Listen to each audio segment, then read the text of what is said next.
Okay, here's where it gets complicated.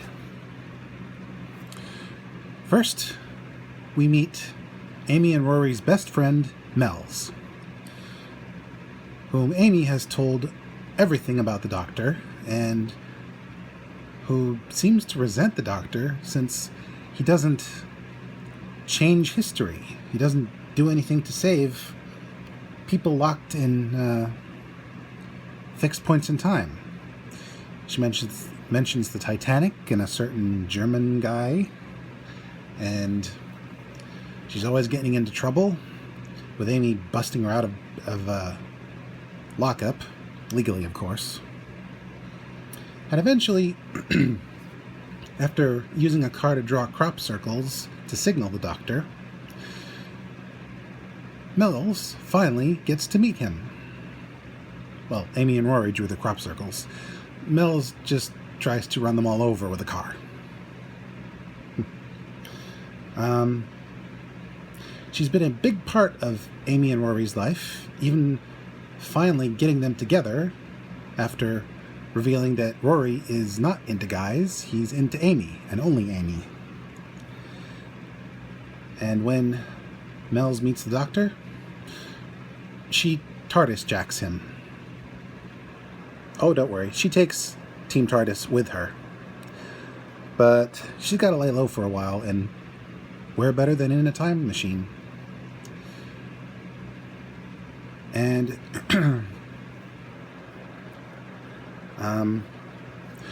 her first stop, she decides, is, since she's got a lead pusher, to go shoot Hitler.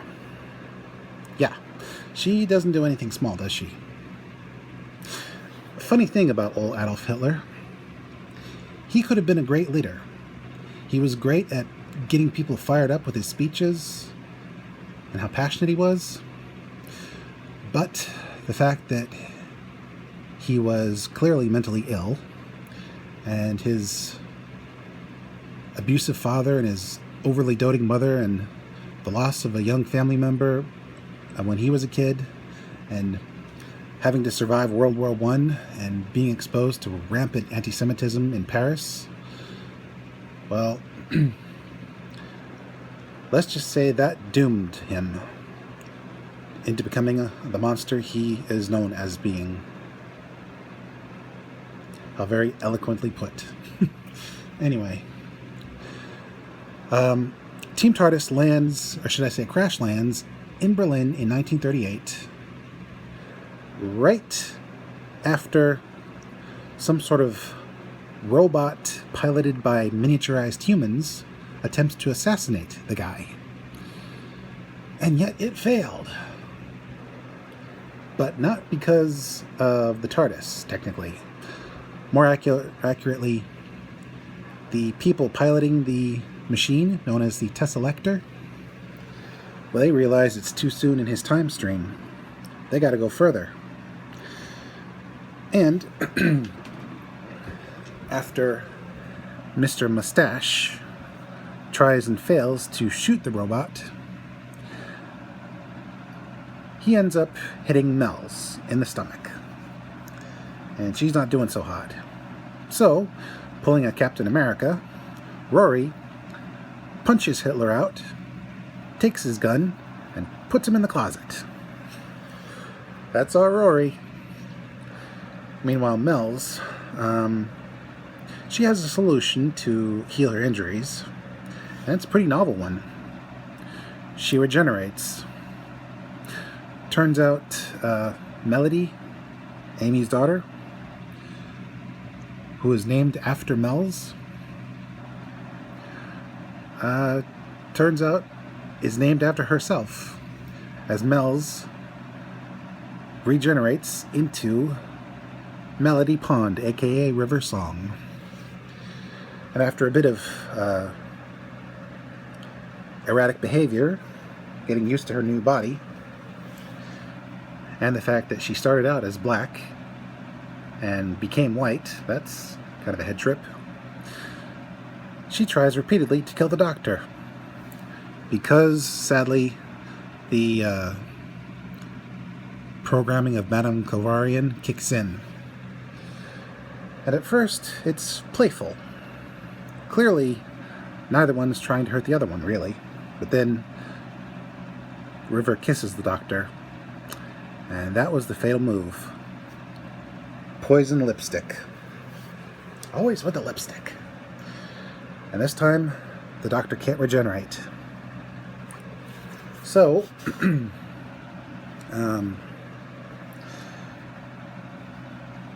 he gets into the TARDIS to try and figure out how to perhaps save himself and River. River goes on a rampage through Berlin, causing chaos, insulting and then knocking out Nazi soldiers with some regeneration energy after they tried to shoot her, crashing a party and forcing everyone down to their underwear because she doesn't like the clothes she's wearing. Meanwhile, Amy and Rory have to go after her. Rory knocks out another Nazi, which turns out to be the Tesselector again. And while they try to convince her to save the Doctor, and she's not listening, the Doctor changes clothes, grabs a cane with a sonic screwdriver built in, and ultimately gets in contact with the people of the Tesselector, who by now have captured Amy and Rory. And they're nearly killed by robotic antibodies, the ultimate security system. So, the Doctor, ever the clever guy he is, uses the Tesselector's database to ask the Tesselector why he's wanted dead. And apparently there's some sort of prophecy or saying. The silence must fall when the question is asked.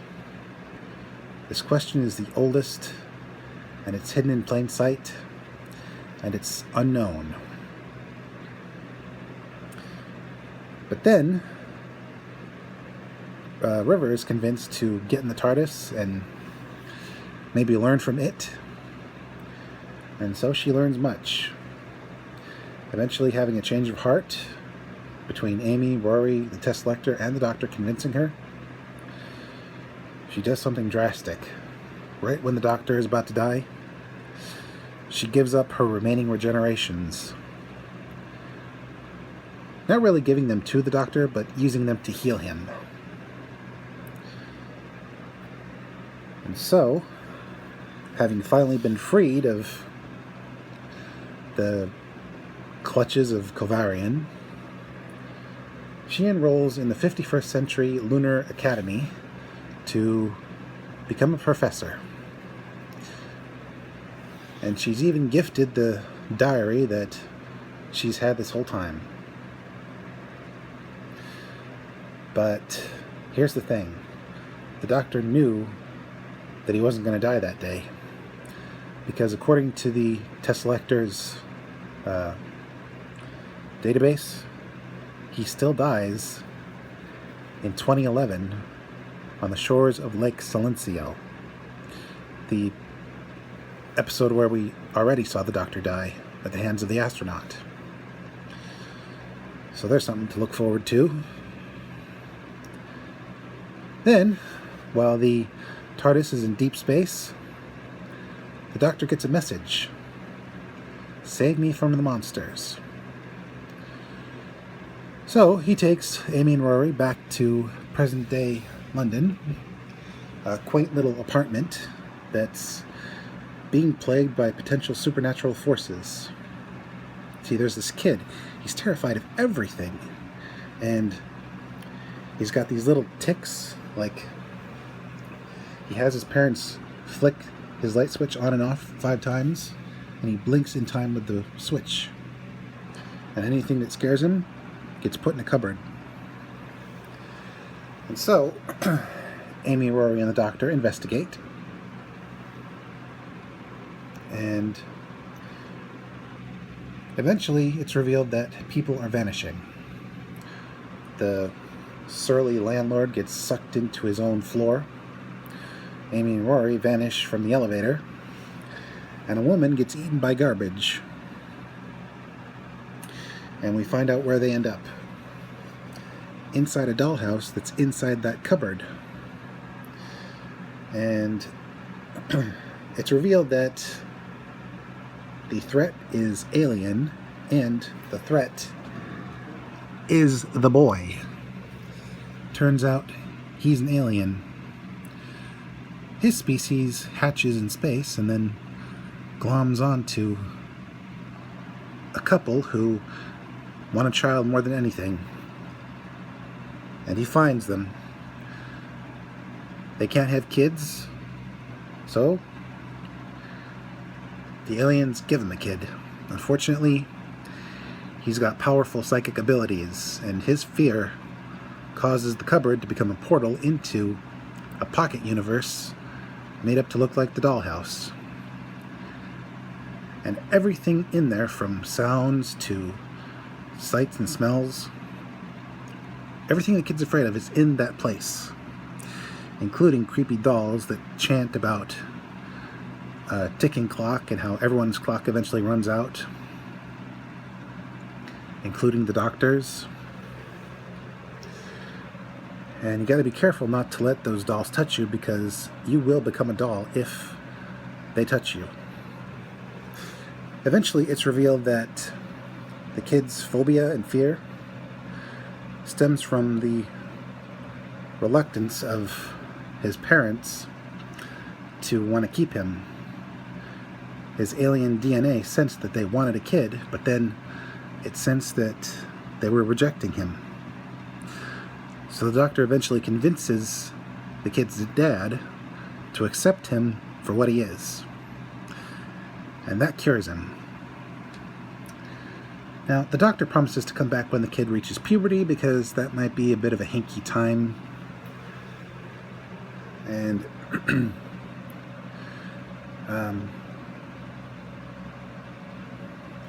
but for now, the day is saved. Although, from what the Doctor has researched, the day is also numbered for him. But he neglects to tell Amy and Rory. Then they decide to head out to the second most popular stop for galactic tourists. Unfortunately, it's got some sort of parallel timeline system set up. So when Amy gets separated from Rory and the Doctor, she ends up running parallel in an alternate timeline. And the Doctor and Rory are stuck. They can't get to her. And what's worse, there's a medical lockdown. And patrolling the halls of this facility are robots with biomechanical hands, which are designed to help cure sick humanoids. Only the humanoids in question are two-hearted people, like the Doctor, and the original inhabitants. So any medicine that they inject into single-hearted people would kill them. So the seemingly helpful robots are actually a threat. And what's worse, when the Doctor tries to sync up with Amy's timeline, he gets it wrong. It's 30 plus years in the future, and Amy's considerably older. She's managed to survive building a sonic device. She calls it a probe, but really it's a screwdriver. She's got weapons, armor, and she knows the place inside and out. And she's also grown to despise the Doctor. and is reluctant to interact with Rory because she was alone for all that time. But eventually, the Doctor figures out how to go back to when Amy first showed up to try and save her. And older Amy, who takes some convincing to save herself, insists on coming too. Only when the time comes and Amy, Rory, and other Amy can get aboard the TARDIS, the Doctor locks older Amy out. Because they all know in their heart of hearts that the TARDIS can't sustain the paradox of two Amys. And the Doctor even leaves it up to Rory as to whether or not to let older Amy in. Which Rory doesn't care for. He says the Doctor is turning Rory into the Doctor. Seems the Doctor's tendency to cause chaos in the lives of his companions is starting to irk Mr. Rory the Roman. But eventually, the original Team TARDIS get away, and older Amy gives her years back to her younger self. And the Doctor, realizing that he's a bad influence, decides to have Amy and Rory spend some time being normal for a while. He set them up with a little house and a little sports car, and he heads off on his own, knowing full well that he's going to die soon. So he decides to do a little farewell tour. Oh, wait. I just realized something. I skipped ahead. Sorry. Wibbly wobbly timey wimey. Before all that, the Doctor, Amy, and Rory stumble across a facility, a motel, that seems to have endless corridors and keeps changing. And in the rooms are your worst nightmares. And if you find your worst nightmare, you then become susceptible to a Minotaur that's roaming around. And if it gets you, you're happy about it, but you're also dead. It turns off your life force like a switch. And the Doctor finds out the hard way when the trio meet a small group of people, some of whom are likable, some of whom are not. And we see them face their worst fears and slowly succumb to the influence of the Minotaur. One member of the group, a nurse who is also a Muslim, she's actually pretty chill with it. And when her time comes, after seeing her worst fear, a dad who hates the fact that she didn't get top marks on her tests, she implores the Doctor not to watch as the Minotaur consumes her. Another could have been companion gone. And the Doctor kind of has a bit of a moment anger, a bit of an angry moment. Eventually he realizes that the creature feeds on faith. The group, they had faith of different kinds. One guy, a gambler, believed in luck.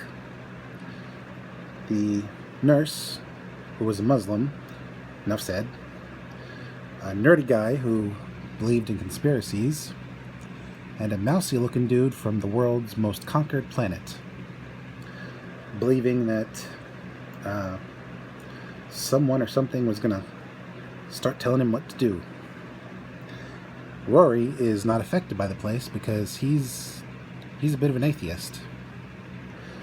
But Amy, she nearly gets consumed because of her faith in the Doctor. And he has to break that faith. He sort of metaphorically lets her go and tells her she doesn't need him, she's got Rory.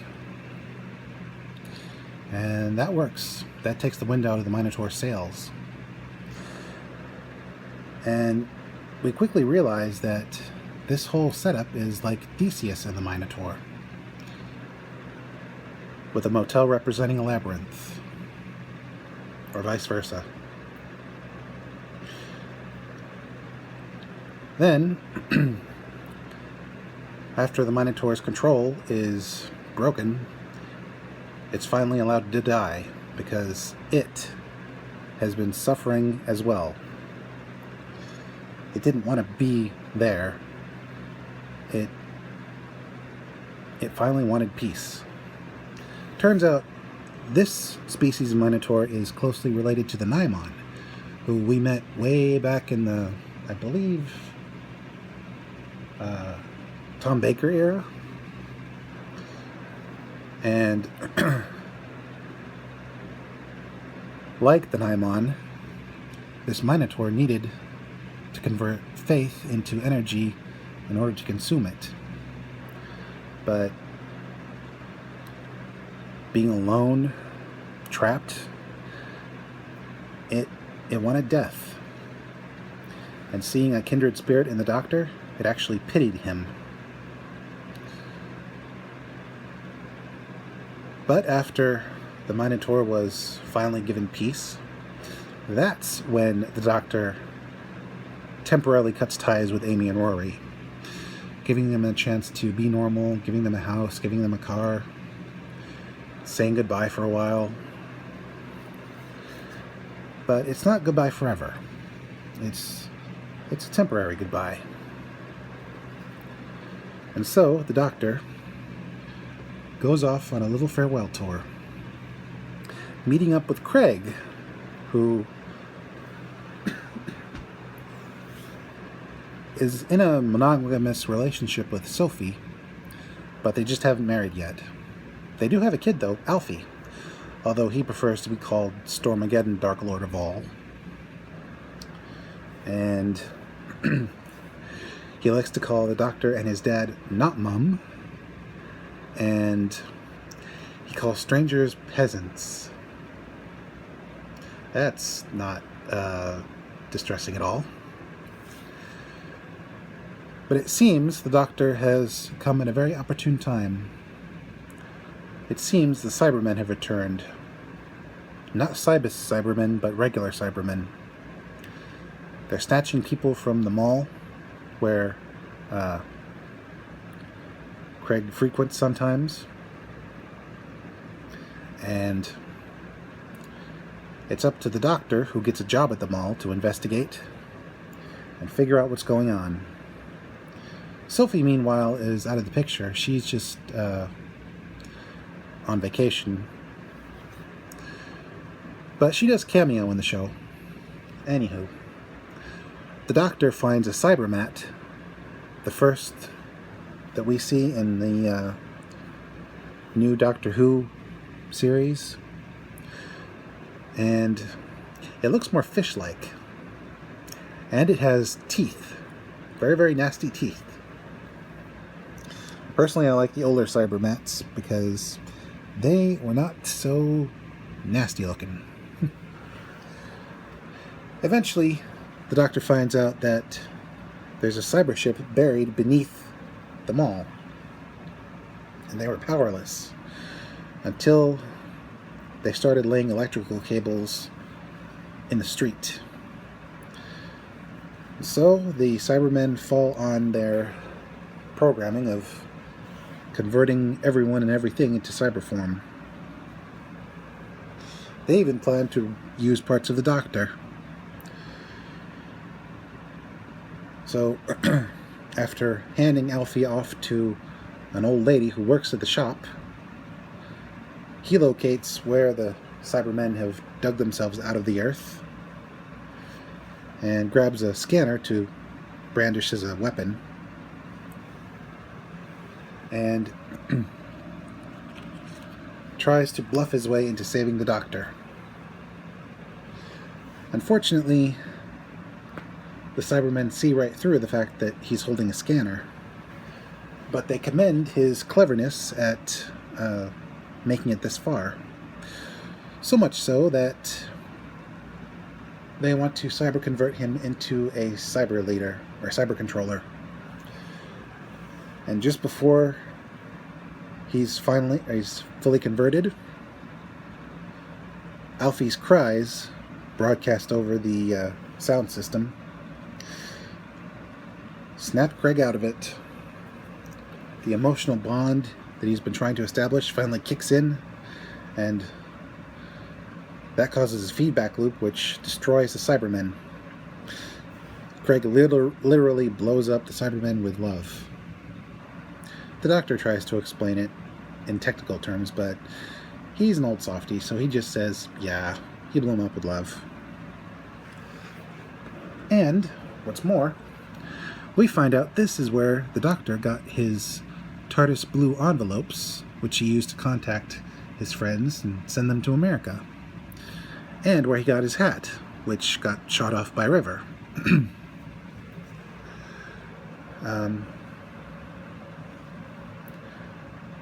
The Doctor doesn't stick around long enough to see Sophie again, because she didn't really see him that much the previous time either, so no big loss. Although, we do get to hear Alfie's first word, Doctor, right when Sophie comes back. And so, the Doctor, after tipping his hat to some kids, whose eyewitness testimonies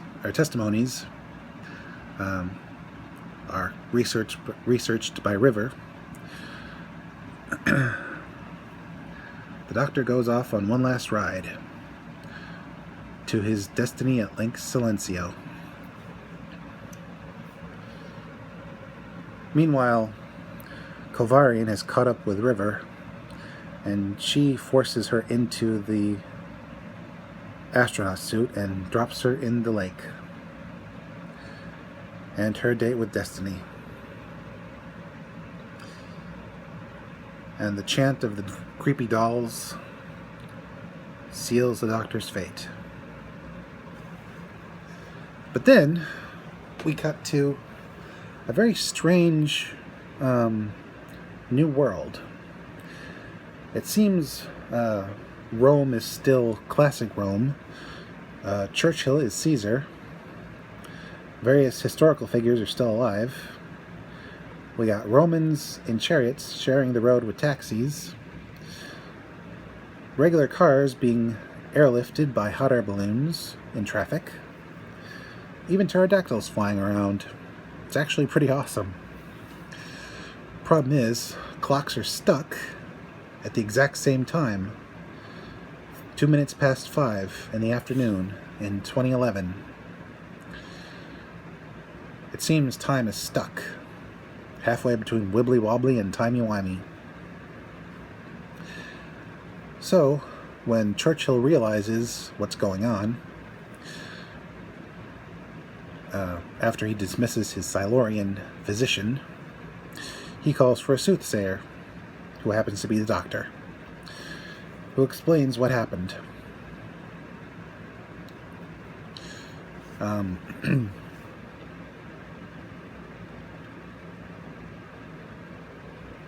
The Doctor, after getting in the TARDIS, decides he's not going to take his death lying down. He's going to research the silence and find out exactly what's going on. Eventually, he's led to, after contacting the crew of the Tesselector again, he contacts Dorian's head, who's still alive. It seems the headless monks don't just discard a head, they put them in a special vault. And once the flesh rots away, the heads become carnivorous guardians. And we see that firsthand as someone who tried to assassinate the Doctor gets assassinated himself. But Dorian's head is okay. He finds out, from Dorian, the Doctor that is, that the Silents are actually a religious order who believe that the silence must fall when the question is asked. What question? We don't know. Still. Just that it's old and hidden in plain sight, and it must never be answered. So the Doctor takes Dorian's head on a little joyride.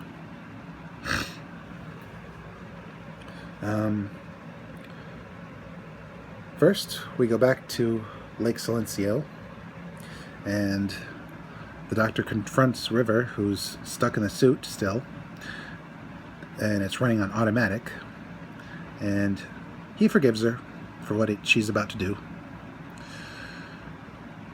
But then she pulls a fast one, emptying out the power systems of the suit before she can pull the trigger, which causes a whole lot of mess. The paradox that was seen earlier. And as it turns out, the Silents are still stalking the Doctor. Even Churchill is at risk. He and the Doctor have been fighting the Silents the whole time, but forgetting what was going on. Although the Doctor notices that he's starting to get tally marks on his arms.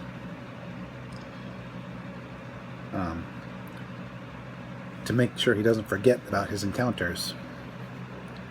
But then, some troops show up, led by Amy of all people, who stuns the Doctor and takes him to a train which is bound for the Great Pyramid of Giza, where Area 52 has been set up. Turns out she's formed a pseudo-Torchwood organization with others who've noticed the problems with time. And while it would be awesome to have time stay the way it is, it's all breaking down. The Doctor's got to fix the paradox before it's too late. Eventually, he finds out that Rory is part of the timeline as well, but Amy and Rory don't remember being together. Well, they remember being together, but they don't recognize each other. Although Rory is her personal guard, so the last Centurion still has his old instincts. And even River's there. And while the Doctor tries to make physical contact with her to fix the rupture, she keeps him restrained. Because there's got to be a way to fix this without killing the Doctor. She doesn't want to be the woman who kills him. And after that little kerfuffle, she reveals the prize they've captured. Madame Kovarian.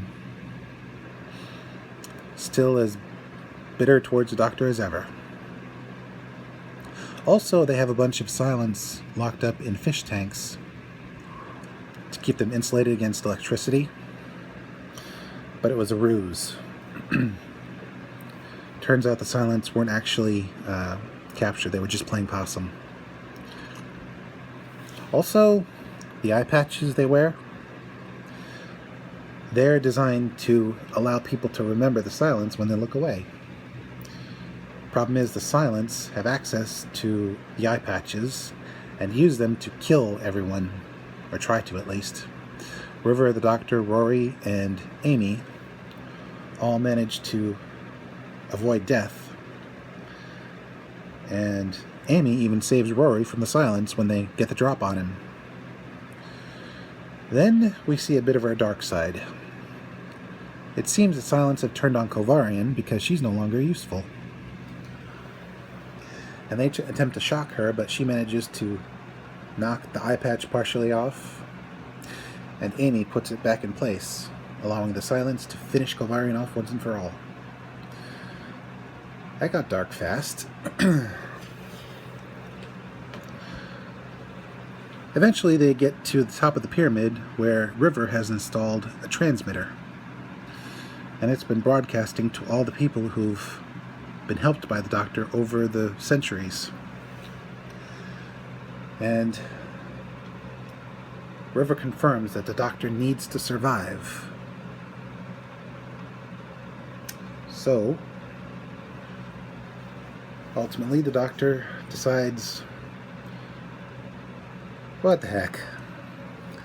So he does a quickie marriage between himself and River, making her the Doctor's wife. He whispers something in her ear, and when they kiss, time fixes itself, and the Doctor dies. But after the River that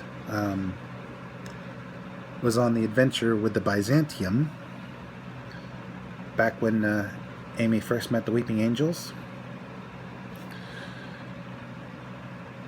she reveals that she's been keeping a secret this whole time.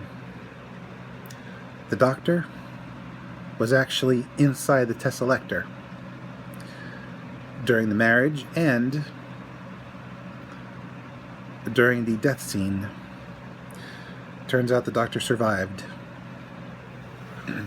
But he makes the world, or the universe, think he's dead. He goes back into the shadows.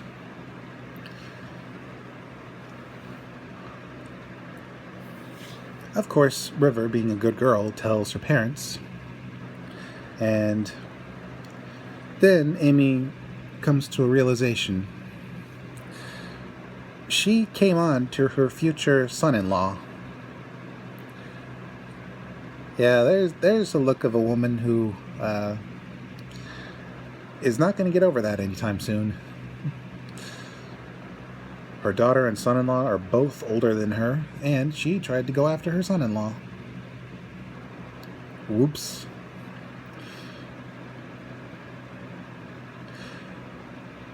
But after that little happy ending, we get to see the Doctor return Dorian's head to its place of honor where the headless monks store the heads.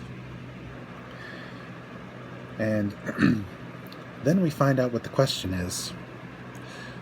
This mysterious first question that must never be answered, hiding in plain sight. Apparently the Doctor's been running from it all his life. Doctor Who. So whatever it is, it has to do with his true name. And that's the end of this season. When next we meet the Doctor, he does a bit of solo traveling. A few more travels with Amy and Rory. And then he experiences the worst loss he's ever experienced.